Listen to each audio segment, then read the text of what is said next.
आज आम पिला पढ़िया वर्ग क्षेत्र बाहु और कर्ण। वर्ग क्षेत्र कौन पढ़ा कर्ण। बाहु और कर्ण मध्य संपर्क विषय आलोचना आम बर्तमान कलापटार देखुं गोटे वर्ग क्षेत्र चित्र कटा जाइए तार ना कौन किए कहीपर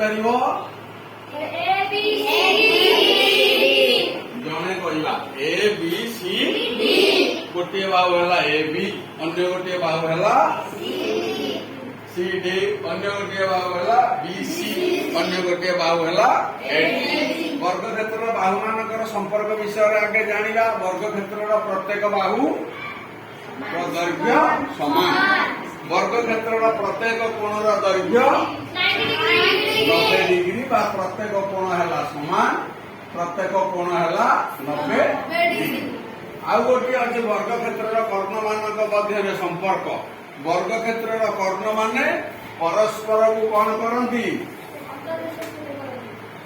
अंतर्देश छेद एवं वर्ग क्षेत्र कर्णद्वय परस्पर प्रति लंब।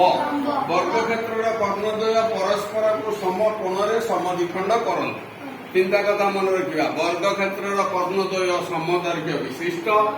वर्ग क्षेत्र कर्णद्वय परस्पर को सम कोण समद्विखंड करती और वर्ग क्षेत्र कर्णद्वयर दैर्घ्य है कौन समान।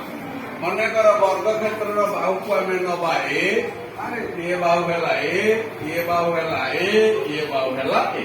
वर्ग क्षेत्र चारि बाहु को आम ए आकार सूचित करवा। वर्ग क्षेत्र चारि बाहु को आम ए आकार सूचित करवा।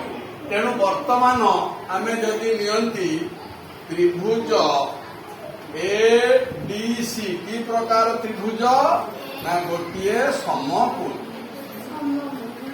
समकोणी कारण ए कोणटा है कौन समकोण जो एडी दैर्घ्य है ए सेमी सीडी दैर्घ्य है CD is equal to a semi.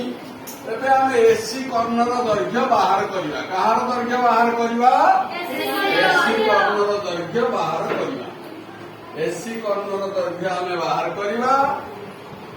AC कर्ण शेष मान कौन हम आम समकोण त्रिभुज बाहु मान संपर्क जानी कौन हम अंशु मान को एडी वर्ग युक्त सीडी वर्ग मूल। एडी वर्ग युक्त सीडी वर्ग मूल। एसी शेष मान एडी कौन आम लेते ए वर्ग सीडी भी कौन ए वर्ग मूल बा एसी शेष मान एर स्क्वायर मिशिगन केते हे गला 2 स्क्वायर वर्ग मूल शेष मान √2। हम ए संपर्क जानिले जे वर्ग चित्र कर्ण शेष मान होची कोन नैटी हम निर्देशटा लिखिबा। वर्ग चित्र कर्ण शेष मान √2 गुणन बाहु। √2 गुणन बाहु।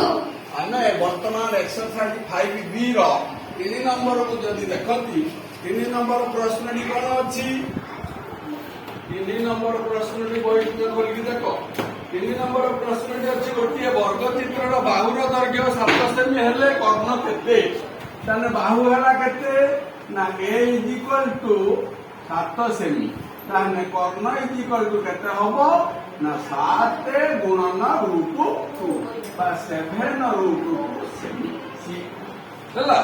এইভাবে অন্য যে বাহু দিয়ে কর্ণ দিয়ে বাহু আমি নির্ণয় করিপারিবা।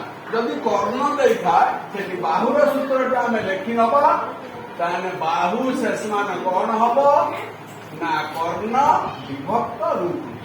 কর্ণ শেষ মান বাহু গুণন √2 ও বাহু শেষ মান কর্ণ বিভক্ত √2। এই দুইটা সূত্রকে আমি মনে রাখিকি এই প্রশ্নটি 4 নম্বর সমস্ত 3 নম্বর সমস্ত প্রশ্নକୁ समाधान कर बुझल। यहाँ करके तुम खातार बर्तमान मत देखा।